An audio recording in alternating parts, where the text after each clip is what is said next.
Welcome to the Marc Steiner Show here on The Real News. I'm Marc Steiner. Great to have you all with us once again. And as many of you know who listen regularly, our Rise to the Right series is at the heart of our work. And this book we're about to explore today, The Undertow, Scenes from a Slow Civil War, by Jeff Sharlet, is right at the heart of it. It was given to me by Max Alvarez, our editor-in-chief here. And he knows what I like, and I got into it deeply. It gets to the heart of what we face and into the soul of the evangelical right, those preparing for a new civil war. The journey that Jeff took across this nation into the lives of the right, into their humanness, into their churches, into their homes, while carrying his stepmother's ashes. Now, the bookends of this work start with Harry Belafonte, and they end with Lee Hayes and the Almanac Singers. It's a warning. It's a portrait. It's something we need to pay attention to. So today, as I said, we talk with Jeff Sharlet, who wrote Undertow, Scenes from a Slow Civil War. He's a New York Times bestselling author. A book that he wrote, The Family, The Secret Fundamentalism at the Heart of American Power, was made into an incredible documentary series on Netflix. And he's a Frederick Session Beebe 35 professor in the art of writing at Dartmouth, where he is at this moment. And welcome, Jeff. Good to have you with us. Good to be with you, Mark. Thanks for having me. It's funny. I said to you before we started that it's clear that you're not just a writer, but a professor of the art of creative writing, because this is written like a poem. It's a poem to America. It's a poem to those evangelicals. It's a poem to all of us. Yeah, and I think it's also, to me, it's a mourning song. And I think as I try and contend, I've been writing about right-wing movements for 20 years, and I have, and the history, going further back, and I've seen the transformations, and I can confidently say something is happening now that at the very least has not happened in a long time. And we are contending with a threat that I hadn't seen in my lifetime. And with that means it comes a loss of a kind of certain kind of optimism, a kind of hope. But also it comes out of a loss. And I think so much of the moment of what I do, I use the F word, fascism, the ascendancy of fascism now, comes from a kind of broad grief in the American spectrum, but grief unprocessed, grief that is left to sit still, to curdle into rage, which then becomes, it becomes rage, but the feeler is like, at last I'm feeling something intense, and they understand it as love. So what is the cure for the rage that grows from grief? It's mourning. It's recognizing the loss. And mourning, I believe, is actually kind of a hopeful act, because we contend with what is not there anymore, and we imagine and build a future without it. And so to do that, I couldn't just go out and do a person on the street interviews and do the straight news and do, I had to write from a place of radical but transparent subjectivity. And I'll go further to argue that because there's an element of implicit media criticism in the book, the subtitle Scenes from a Slow Civil War, but could also, I think of it as how to write stories about fascism, but not in the prescriptive sense, like I've got the answer, but rather in the sense that none of us have quite figured it out, or we wouldn't be in this moment. But we've got to be experimenting with narrative modes and thinking about how do we contend with this thing, because the old means of reporting aren't working. We saw, maybe listeners saw that CNN town hall with Trump, where they tried to fact check him in real time. And Right. It was an absolute disaster for journalism, and an astonishing, crowing victory for Trumpism. The old methods of journalism they do not meet the moment. So I think that's what I'm seeking in the language of this book is possibilities that might. So it's interesting how you start this book. To me, I was how you started it, but then when I finished the book, it was how you ended it. Because as I said in the beginning here, you have these bookends. You start with this conversation you had with Harry Belafonte, who was one of the most brilliant figures you've had in this country, who was deeply dedicated to a socially just nation and world. And you end it with Lee Hayes and the Almanac Singers. And then you take us through this journey all across America into the heart of the evangelical right. So to talk about, I'm curious why you chose to do it in that way, why you chose to kind of begin with Harry Belafonte, end with Hayes, and in the middle take us to this incredibly deep journey into the right. The Undertow was not originally called The Undertow, and it was originally going to be a songbook because I had become fascinated by songs like If I Had a Hammer and Harry Belafonte's Yeah, Deo. yeah. These songs that come down to me, at least, as these sort of like innocent, fun songs. I'm a white guy and I grew up in a mostly white working class town. We sang those in music class in elementary school, right? And nobody told us that they were radical songs, that they were liberation songs, they were freedom songs. And I come to understand that and that deep resource that from sort of to understand the long struggle. So I was originally going to write a songbook about the songs that we did, the secret history of songs. But then comes Trump, and then comes Trump, and it's like the story of so many of our lives now. And because I have kids, and because I am fearful for their future, and because I have been writing about right-wing movements for a long time, it's something I know how to do. I was like, well, this is a very small thing, but I do know how to go and I talk to these folks and understand their stories and bring back these stories and maybe contend with it that way. But I couldn't let go of those songs because they were the thing that gives me hope. I wanted to give my kids some hope, but not some cheap grace. Not like, don't worry, it's going to work out. Harry Belafonte and Lee Hayes, the Almanac Singers, the Weavers. If people don't know them, they know If I Had a Hammer, they know Goodnight Irene, they know Kisses Sweeter Than Wine, and On Top of Old Smoky, all songs in the American Songbook because of Lee Hayes, a man broken by the Red Scare. The title of that chapter is The Good Fight is the One You Lose. That's the long struggle. He fought the good fight.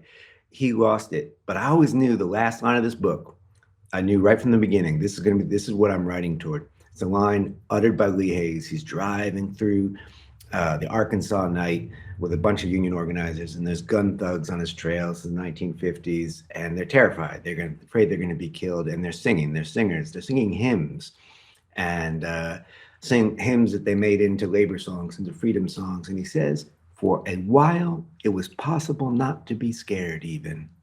For a while, it was possible not to be scared even. And to me, that is the hope. It's not the cheap grace, not the optimism. It's not even the safe space. I think of an activist who, Suzanne Farr, created a kind of a lesbian separatist commune, rural Arkansas. And then local women started coming to them for help, fleeing their abusive partners. And so they took them in. And then the abusive partners came and they decided to stand their ground. And I remember a younger activist saying, that's so wonderful. You made a safe space. And Suzanne, who has the demeanor of a Southern grandmother, says, I don't think I can say this on your show, but she says, Yes, you can. honey. Okay. Oh, honey, there is no fucking safe space. And you just like, we were all so stunned to hear her curse. But what there isn't, she's right. Like, she had stood her ground in the wonderful way to protect people. That wasn't a safe space. It was a safe moment. And Harry Belafonte, songs, that's what a song is. It's a safe moment when you listen to that song and you get courage. And for a while, it's possible not to be scared even. And you build your energy to go back into the struggle, which is a long struggle ahead of us. I am not. Yeah. I am optimistic, but not in any kind of like, oh, in 2024, we'll take care of this and nip it in the bud. No. You're not Pollyannish about it. That's for sure. No, so, I mean, but it's interesting. Before we jump into the heart of the book, that the way you began, in terms of the songs, it was also the defiance of the people you focused on who were in these songs, whether it was Harry Belafonte and Sidney Poitier taking the money to the South, taking $50,000 in cash to the civil rights workers, kind of risking their lives, or the battles that took place from the Paul Robeson concert and the attack from the right wing when they had those concerts, and how they stood up and fought back. That it's also deeply intertwined. To me, it also spoke to the creative spirit and the power of song, but also the power of that creative spirit to stand up to oppression and not be frightened enough by it not to stand up to it. Yeah, I think because we lost Harry Belafonte just a few weeks ago at age 96, a man long in the struggle. Yes. And, because I'd written about Harry Belafonte, I was going doing some interviews and I'd say, oh, well, what was Harry Belafonte like in his later years? And he was angry. That man was angry every one of his days, and people were disappointed. Like, no, wait a minute. He was angry. He knew he hated the Hollywoodization of the civil rights movement, as he put it. And he knew the struggle was ongoing. He was angry and joyous. He was not broken by rage. What he said was, where your anger comes from doesn't matter so much as what you do with it. And what he did with it was make these songs. And yes, they are defiant songs. Even the joyous ones, Deo, Daylight Come and We Want to Come Home, We Want to Go Home, right? That's a work song. work We learned song, that in right, the Jamaica right, Dogs. Yeah, it's exactly, like right. I'm tired of working. I don't like this job. I don't like come Mr. Tallyman, Right. Tallyman, banana. That's the boss who's weighing your work and saying, here's how much you get, right? No love for the Tallyman, right?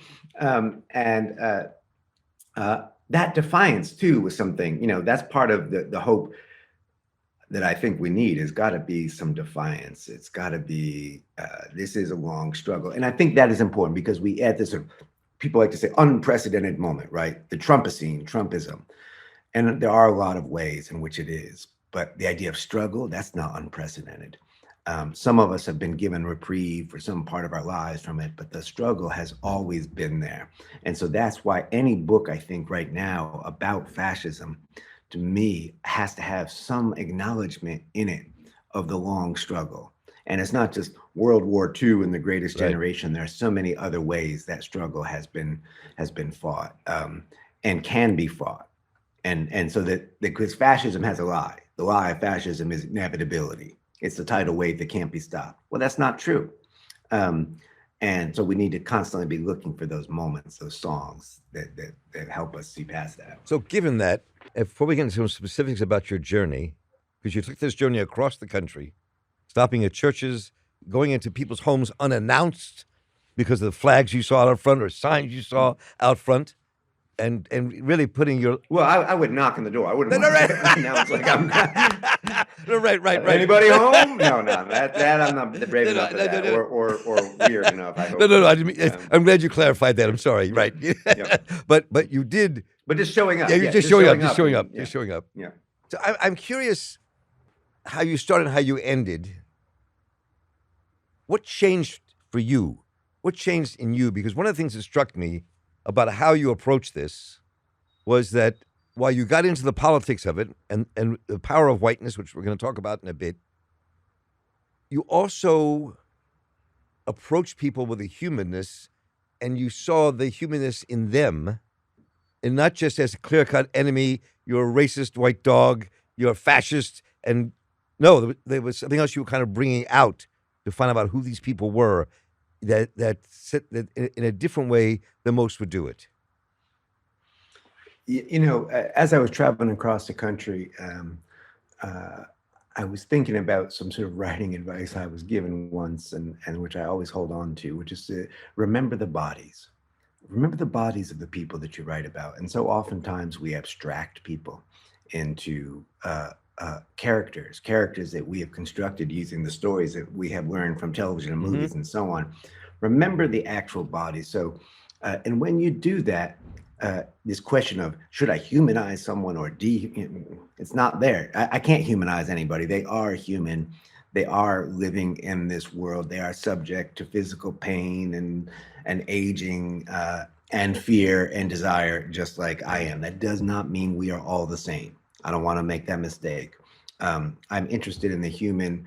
I'm not interested in failing to recognize the radically different choices and the consequences, and the choices that we make and the consequences of those choices. But when we look at, some white supremacist and we say that guy is nothing like me, well, isn't that reassuring, right? Now, as a white guy, I definitely can't do that. But as a human, you can't do that, right? Fascism is a human disease. And it's funny that after going through the pandemic and, seeing that COVID can afflict anyone, although it will afflict people differently and according to circumstances and so on, the idea that we would imagine some of us somehow just constitutionally immune from fascism. If we are immune from fascism, it's because of choices that we made or in choices that people around us made for us. There is no natural immunity, not to COVID, not to hate.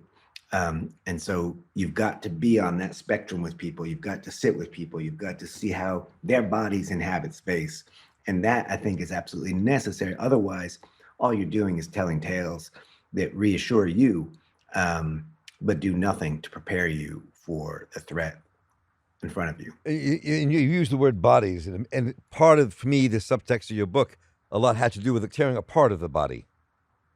Yeah. And what the body comes apart, right? The body comes apart. And I think, so, as sort of like how it changes, in some ways, there's some stuff that happens before Trump, and that's sort of the undertow, the currents that we're drawing us out, that I'm drawing from my sort of long time reporting on the right. But in 2015, he comes down his golden escalator in Trump Tower. And because I've been writing about the ways in which Christian nationalism in the United States exports a certain kind of authoritarianism, a certain kind of love for a strongman figure into other governments around the world, I saw, oh, here he is. He's coming back to us, coming down that golden escalator, and he's bringing with him a fascist aesthetic. And we can talk more about like what fascism means, because we can't use the term loosely, but he's bringing him with a fascist aesthetic. So I start to say, immediately sort of like, all right, I want to write about this. This is what's happening. Will he find a movement? Will he find reception beyond the small number that were always there? And he did. And it grew. And it grew in surprising ways. And so what changes for me across this is like that it keeps growing. And even watching this for so long, January 6th, 2021, I had to reboot the book when Trump showed up. And then I had to reboot it on January 6th, 2021. I said, I need to make much more space for the so-called post-Trump years, which are not post at all. And to see more and more how much this comes to define us. And I think coming to this term that I borrowed from a friend of mine, Jeff Ruoff, a filmmaker here at Dartmouth College, he calls it the Trumpocene, the age of Trump. And what that means is it doesn't matter whether Trump is in power or not, Trump is replaced by another or not. Now American politics takes place in a vernacular of Trumpism, right? We have one party that speaks Trumpish and another party that defines itself by speaking against Trumpish, but that constrains our imagination. And that, at the beginning of the book, I wasn't sure that we would really come into the Trumpocene.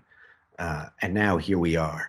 And we're going to have to go through it. There's no turning away. We're going to have to go through it. So you've covered this area in some ways before. I mean, this is what you write about in many ways, and about religion as well. But I wonder what you came away with that you didn't expect. What you found, because you kind of really walked into the lives of people. You listened to them. And sometimes they were a little hostile, sometimes they weren't, but you were there to hear what they had to say. And one word that underlies this for me in some of your writing is grief. Yeah. Well, would this be a good place? I've got a paragraph marked that sort of speaks to that grief. Go ahead, please. Can I share that? Would that make sense? Absolutely. Wonderful.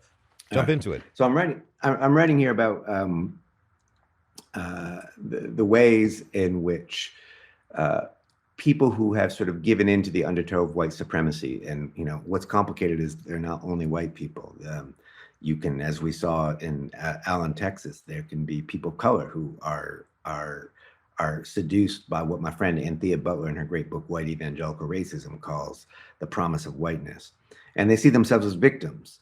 Such victims feel themselves drawn together not by whiteness, but by that of which it is made, by their belief in a strong man and their desire for an iron-fisted God, and their love of the way guns make them feel inside, and their grief over COVID-19 and their denial of COVID-19, and their loathing of systemic as descriptive of that which they can't see, can't hold in their hands and weigh, and their certainty that countless children are being taken, stolen, and raped, or if not in body, then in spirit, indoctrinated to hate themselves. They're angry about their own bodies, about how other people's bodies make them feel, about eating too much because they're afraid they won't have enough, about not having enough, about others having more. They are drawn together by their love of fairness, which is how it used to be. They're certain they remember, or if they're too young, they've been told, or maybe they've all just seen it in a movie, a Western, or a space opera, or a revenge fantasy, the forever frontier that is equal parts Little House on the Prairie, and The Punisher. Make America Great Again. The solace of tautology, a loop, a return, a story the end of which has already been written in the past. And I think that is that is one of my attempts in the book to sort of name the grief that they have. They feel that they have lost something, and we can say, well, you should have lost. You should have lost your white privilege, and so on, or you didn't lose as much as you think you did, and so on. It doesn't change the fact that they feel it and that they're grieving it, and instead of mourning it, right?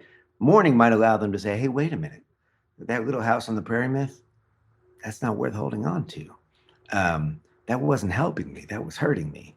But instead, I want it back.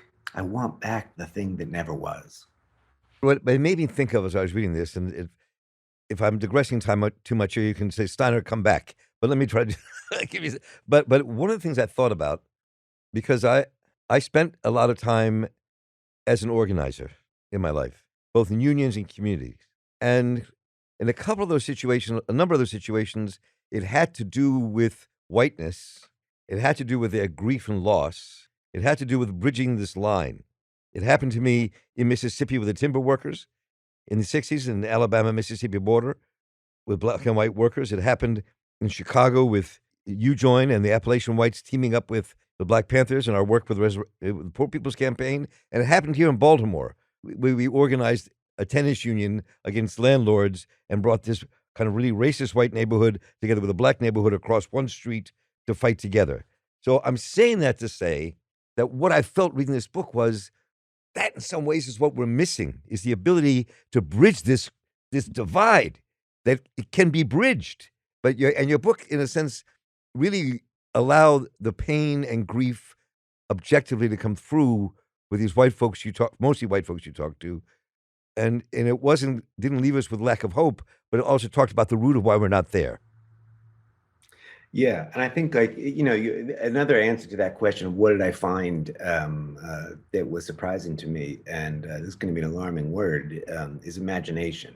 And in some ways, when I think back to the history of European fascism, which is rooted in an avant-garde artistic movement called futurism, an intellectual movement, I shouldn't be surprised. And that fascism is kind of it's a kind of lucid dreaming. It's a kind of dream politic, and it's utopian, right? Utopia, of course, doesn't mean the perfect place. It means no place, right? A place that never was. But it is this imagination of, that's part of the color blindness of white supremacy. They imagine a place where either they've erased all other color, or they can't see color, they can't see difference. They don't have to sit with difference and make of difference a strength, but they can just forget it. And yet they do this they are imagining a world. They are building this sort of movement that is having a gravitational force. So that, for instance, I go to a Trump rally in Sunrise, Florida, which is a very blue part of Florida in Broward County.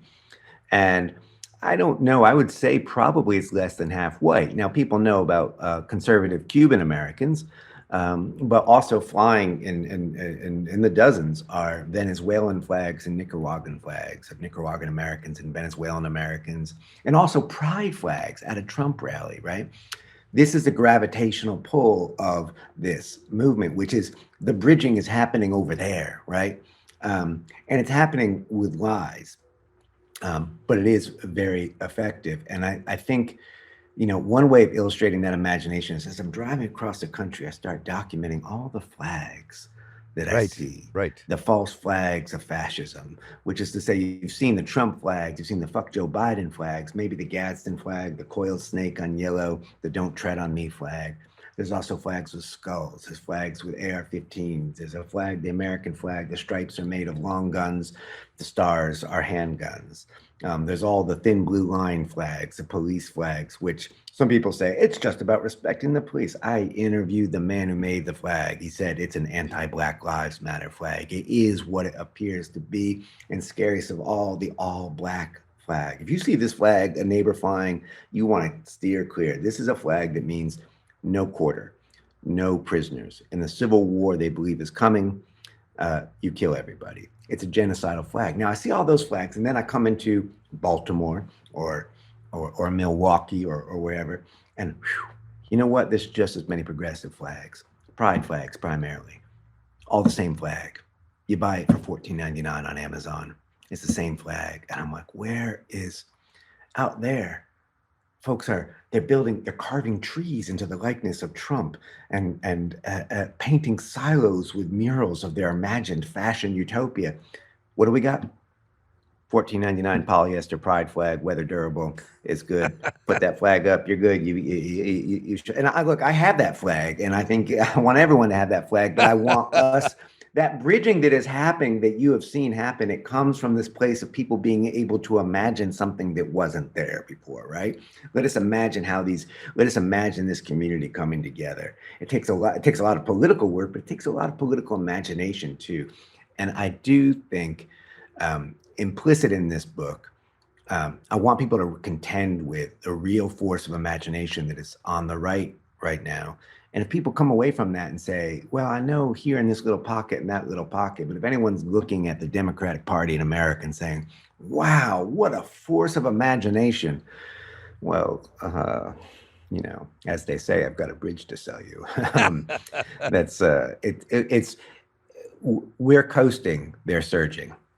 Yes, you're exactly right. The Democrats are coasting and they're surging. So after all of this and all the writing you've done, in this book especially, what do you think about this slow tilt towards the Civil War? How do you think we're sliding towards it? What is this journey you took teach you about that? Where do you think we're headed? Well, I think, in some ways, I describe the Trumpocene as having three big theological movements. First, you got the prosperity gospel. That's the 2016 campaign. We're going to win, win, win. Mhm. And I'm a rich guy, and don't you want to be rich too? Then we got 2020, much darker, Q-Anon, conspiratorial, dark forces, as Trump puts it, right? But in January 6th, 2021, we have the central sort of figure of the book is this white woman, Ashli Babbitt, Which I want to 35-year-old get Air to. Force Yes, veteran, yes. leads a mob into the Capitol and gets killed by a black police officer. And I mentioned the fact that he's black because looking at that very day, I'm like, oh, okay, there's going to be a big change. Now they've got their full force martyr. And it's interesting because you go to Trump rallies before that, and he was trying to get martyrs in the air, talking about people who had been killed by undocumented folks, and but no one really remembered their names. Ashli Babbitt is the martyr. Now we're in the age of martyrs, and that is a huge escalation, what the Germans called blood witnesses, right? Mm. And it goes further than that because then once you get into the age of martyrs, well, now you don't actually have to die for the cause anymore. The January 6th prisoners, martyrs. You at your workplace and you think your coworker frowns on you because of your MAGA hat. I have suffered for my faith, right? I too am a martyr. And of course, Trump, the greatest martyr of all, Ashli Babbitt's just keeping the cross warm till Trump can push her aside and climb up there himself, before the indictment. Before each one of these court cases, he sends out emails that says, friend, this may be the last time I get to speak to you. As it, give me a break. But he loves the role and he plays the role. And I think, they're surging. I think that is it is a reality. I think the slow Civil War, which in January 6th, and right after that, I started hearing historians use the term Civil War. And I'm married to a historian. They're very cautious. They don't move fast. They're not flippant or glib. And even then, I would go in the same way that, like in January 5th, 2021, I can tell you as one who was saying this is a slow coup. There were plenty of colleagues in the press who were saying that's hysterical. There's no coup attempt. Well, next day, spring of January of 2021, Civil War, talking to editors. Now that's a bit much, is it? Well, now here we are. Trump openly uses Civil War language. One of the pastors I visit in the church in Omaha, Nebraska, runs a militia church, openly Civil War church. Trump was just on the same pro-Civil War show that he was on. Marjorie Taylor Greene uses Civil War. I hear liberals saying maybe we should just break up the Union. And yet that's all future. Some people say, do you think there'll be violence? I'm like, what do you mean will be? There's violence every day right now when pregnant people are dying for lack of reproductive rights. And we hear about only the few biggest cases, but every journalist knows for every one we hear, there's 100. Those are casualties of the slow civil war. The waves of queer kids, trans kids, the suicide wave. Not all of them, but they're all being exacerbated. That death toll is rising because of the slow civil war. These mass shootings in which I read all the manifestos, one manifesto builds on another, and they speak directly to the ideas that are coming from the Republican Party. These are not lone wolves. This is part of the slow civil war. We're in it now. It's not coming. We're in a slow civil war right now. We have the power. We're not going to, we have to go through fascism, but we do not have to go through the full conflict. And I think, but we do have to recognize that it's at risk, because if we just sit there and say, well, the center will hold, it always has. No, it's already gone. We don't have a center anymore. What are we going to build in its place? There's a lot of things you just said, and I was thinking about this. There are a couple of people for me in the book that really stand out. One of the Wilkersons, and the other is, and I do apologize, the interviewer blows it. I forgot the name, but the guy who that you visited towards the end of the journey, whose father was Jewish, but he was raised Lutheran.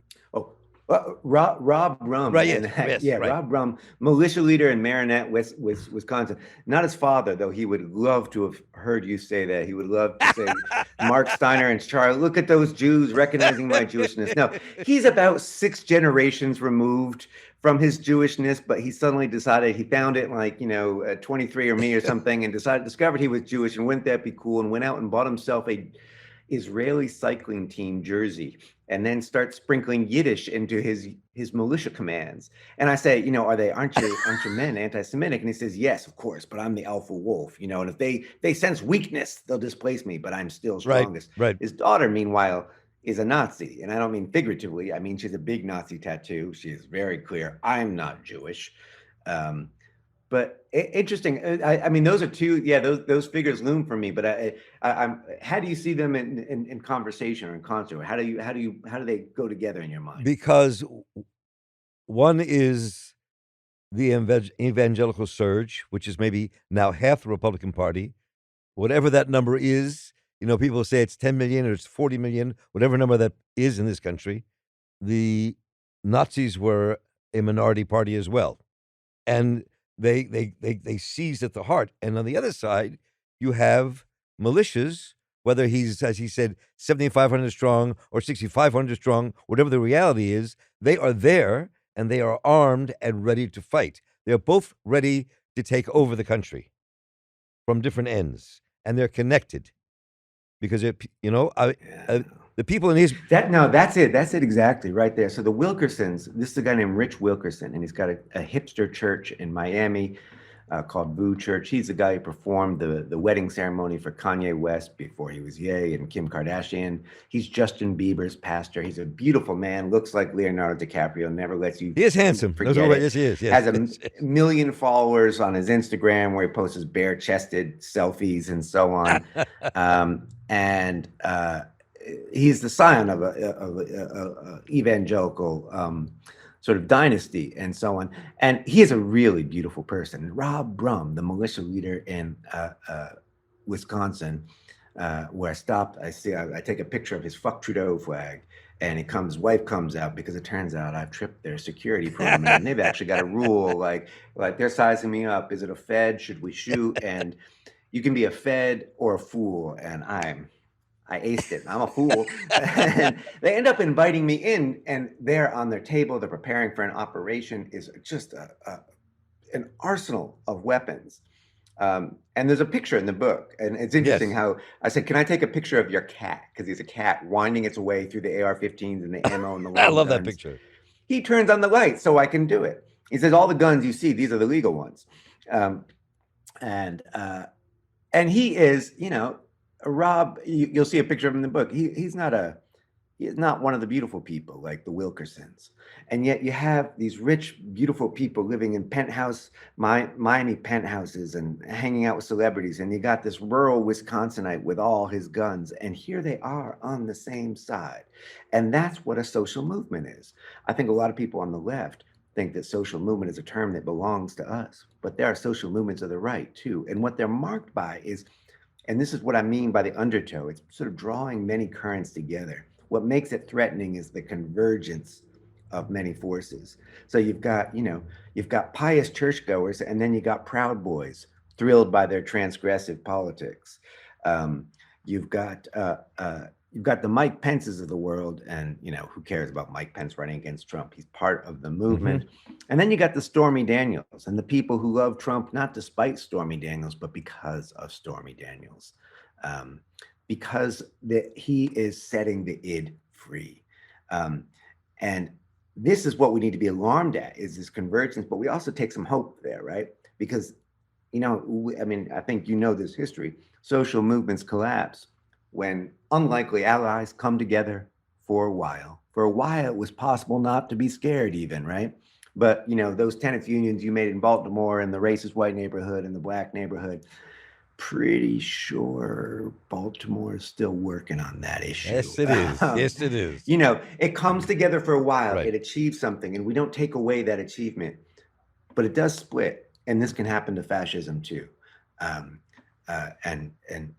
So then our job becomes like, hey, how can we give you guys a nudge?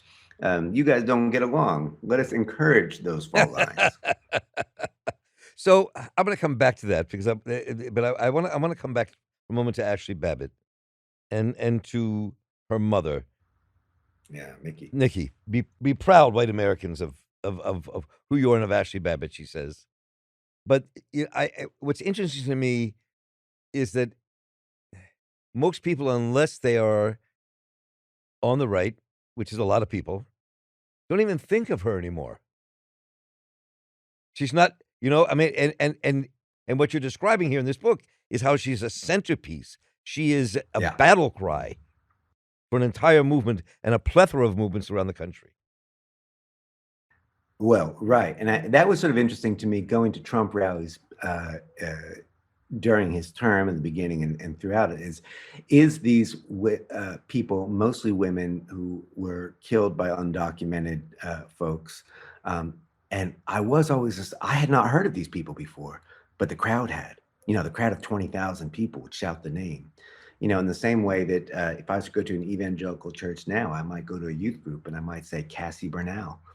And I know what they'd say. They said, she said yes. Cassie Bernal was in Columbine. She was one of the victims of the Columbine shooting way back. And a myth rose up. It's not true. It didn't happen. That the young killers, asked her, pointing a gun at her, do you believe in God? She said yes. There's like a arena rock song. She said yes. Well, they didn't ask. She didn't say it.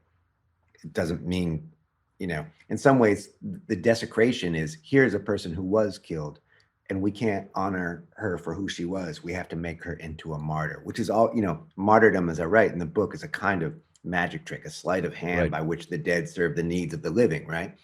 So Ashli Babbitt does that, but you and I don't need Ashli Babbitt. So she's not serving our needs. We don't talk about her. Tucker Carlson, who, rest in peace, Tucker. I mean, really, rest, stay back.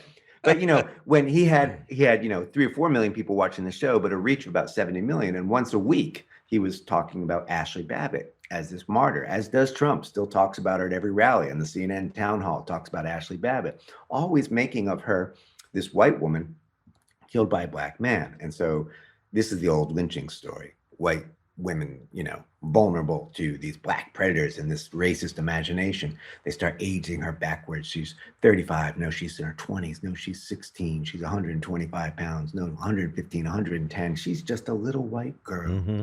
At the same time, she's an Air Force veteran. And who kills her? A fellow law enforcement officer. On the left, we make a big deal of the fact that Ashli Babbitt had once part of the Capitol Guardians. Her job had once been to protect the Capitol. On the right, they also make a big deal of it. Another protector of the Capitol shot her in the back, stabbed her in the back. That's the World War I fascist, the fascist myth that Hitler used. We would have won, but we were stabbed in the back. She is both. And to make this work, she has to be an innocent, which means she's unarmed, which is why on the cover of my book, is a photograph, the evidence photograph marked 1/6/2021 of the knife she was carrying. She wasn't unarmed. Now, it's not a huge knife. And some people say, well, that's a small knife. And to them, I sort of say, try and take it on a plane. And when TSA tries to take it away, try and hold on to that knife and calling it a small knife and see how far you get. Send me a note. No, she was very clear. She was there to storm the Capitol. She was there to be, in her words, boots in the ground. She was part of a mob that was chanting and smashing and seeking to do harm. She was right up there with some of the other scary figures we've seen. The guy with a Camp Auschwitz hoodie, was right there. She was there to do harm. She was there maybe to kill. We'll never know. But instead, she got killed, and in doing so, became of much greater use to fascism than she was alive. So, as we conclude, two quick things I'm going to try to jump into here, and one is that the way you wrote about the people who you met across this country, be they evangelicals or militia folks, really, and you got into who they were as human beings. It's a difficult divide because on one level, it felt like you actually, and I understand this completely, you actually liked some of the people you met. Yeah. You enjoyed their company. Yeah. On the other hand, there was a danger that you were signaling that's in these people who you liked as human beings. And that's kind of this contradiction of what we face at this moment in this country. Yeah, and I think that's always the contradiction. And there's the risk of that contradiction is the myth of common ground, which I don't believe in. Did you ever? Not since I thought deeply about it. I think in American history, common ground is the plantation. Uh-huh. The plantation is common ground because it is a way of erasing the power dynamics. Instead of saying, look, we coexist here and there are some inequalities and we need to work on that. We do not yet meet as equals. We aspire to do so. That's sort of the democracy that we have not yet achieved, right? And there's a temptation when you see like, oh, but I can share a pizza with Rob Rum, the militiaman, as I did, or Dave G, a militiaman, and aptly named Rifle, Colorado, where I go to visit the bar and grill of Congresswoman Lauren Boebert, which is called Shooters, but it's like Hooters with guns, the waitresses and cutoffs and packing heat, and all the burgers. I had a Guac 9. I chose a Guac 9 over the Swiss and Wesson. I'm like, look, they think it's funny too. I mean, it's awful, but it's funny. And that doesn't mean I can sort of see the humanness, right? But this is where I do come back to another old song, which is Which Side Are You On? A labor song from the 1930s, from the coal mining strikes. And I understand the temptation away from it to say, hey, we don't think in terms of sides. But I do think we have to contend that the right has created a moment, like when you have on a weekly basis guys with AR-15s lining up outside of, and this is, if people follow this, know this is happening somewhere around the country. This weekend coming to you will be Proud Boys with guns, or Oath Keepers with guns, or Patriot Front with guns outside a school or a library, a hospital, or a bar doing a drag show. And this is to speak of the states where, such being doing drag, being trans isn't already illegal. And so if you got kids one side for a story hour and you got men with guns over here, it's real easy then. Which side are you on? Well, I'd like to stand in the middle. Really? You can't commit to those kids in there. You can't say, I'm going to be over there with them. Right. This is where this is. I'm not going to say these guys with guns are not guys with guns. They are people holding guns. They are fools. They have been deluded. They had turned their grief into rage and hate, but they are still holding guns. And I think that's what we need to do, is kind of hold those simultaneities in our head at once. So, I mean, you to conclude here, I mean, one of the things that goes through this book for me is your own personal sense of urgency that kind of fuels an urgency politically about what we face that is all wrapped up in whiteness in America and how that underlies the entire danger that we face, we have faced, and we do face. I do think whiteness is essential to it, and to friends on the left who say, "What about class, or what about gender?" I say, yes. You know, is it race? Is it class? Is it gender? Yes. And this is where there's a term, leftist academics and activists use this term intersectionality, the way things inform one another, race, class, and gender inform one another. Well, intersectionality, we're talking here about the intersectionality of the right. But essential to that is this idea of whiteness. Now, I don't mean just white people like you and me. And I think as Jews, in fact, Right. we are increasingly suspect in that category. I have a neighbor, Nazi Ralph. It's not a figure of speech. His hands covered with swastikas. We talk. He talks to me. My father's Jewish. My mother was not. So he says, "I'll talk to you because you're half white." Whoa. Yeah.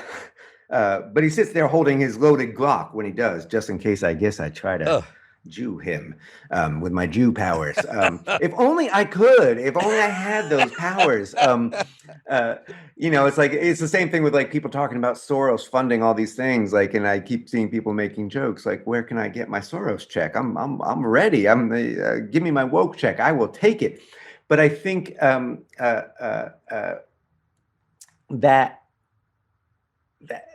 just to sort of wrap up, right, is like to say that underneath all that is that whiteness, and I think we contend with it. And it's so. I write a lot about movies and stories. The stories we tell ourselves in order to live, as the great Joan Didion put it. And those stories are so wrapped up in whiteness. Maybe I'll end on this. The first movie shown in the White House in 1915 was D.W. Griffith's Birth of a Nation, in which a white woman leaps to her death to escape a black man, thus setting in motion, justifying in the imagination of the movie, the ride of the Klan. The first movie shown in the White House, Woodrow Wilson's White House, was a movie based on a novel called The Klansman, and the Klansman is the hero, right? It's there from the beginning, 1619. As we know, the 1619 Project. Let us contend with it.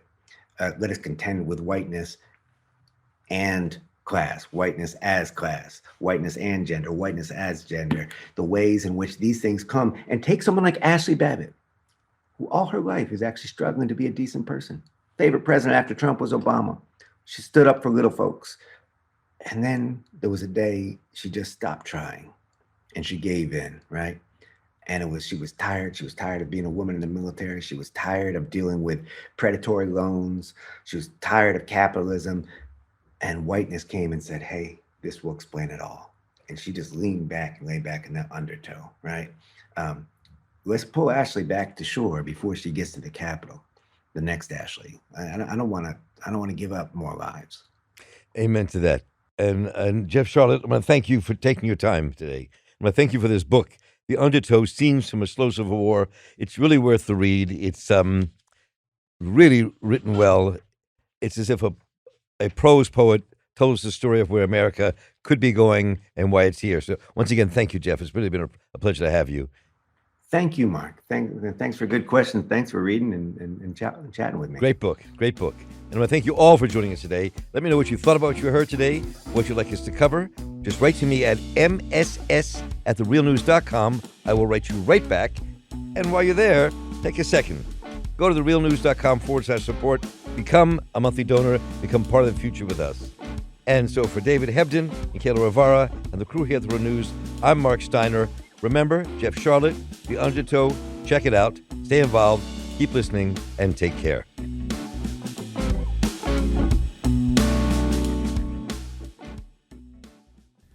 Thank you so much for watching The Real News Network, where we lift up the voices, stories, and struggles that you care about most. And we need your help to keep doing this work. So please, tap your screen now, subscribe, and donate to The Real News Network. Solidarity forever.